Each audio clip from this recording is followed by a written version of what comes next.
ntago nzi uw'Imana yateguriye iyi message, ariko ngarutse ku ijwi niyumviye, nazanye ijambo ry'Imana ikuzanira rivuga ngo igihe waba umaze muri ubwo butayu ubwo ari bwo bwose, n'igihe bwaba bumaze n'impamvu yabuzanye, Imana yambwiye ko hari umuntu ishaka kubwira ngo icyo gihe kirahagije,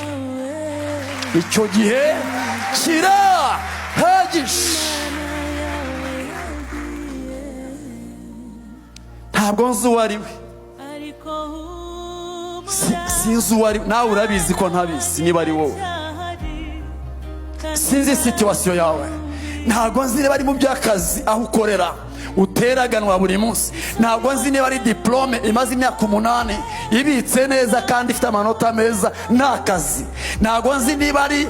ubutayi bwo mu rushako, like relationship yawe na bwana na madam imeze nabi, n'abana bamaze kubibona ko mushwana, ntabwo nzi niba ari bene ubwo, sinzi niba ari ubwo mu miryango bw'ababyeyi baryana abantu batarebana, ntabwo nzi niba ari ubukene bugezeho ubukomanga,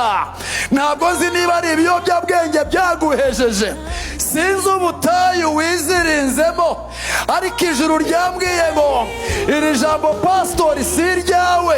iryawe ni hahirwa uw'ibyanjye bitazagusha, ariko rishyirira umwana wanjye mu iteraniro uyu munsi, ubutayu ubwo ari bwo bwose waba urimo, ijuru ryambwiye ngo igihe ubumazemo kirahagije. Nuko nabyumvise. Muvandimwe wanjye uri hano, mu by'ukuri ntabwo nzi uruzerero waba urimo n'icyerekezo cyarwo, ntabwo nagihawe neza, sinamenye icyo ari cyo, ariko nahawe message numva ko ngo hari nyirayo hano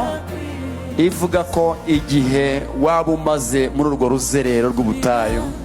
ijuru ryakibonye kandi ryambwiye ngo mvuge ko gihagije, gihagije.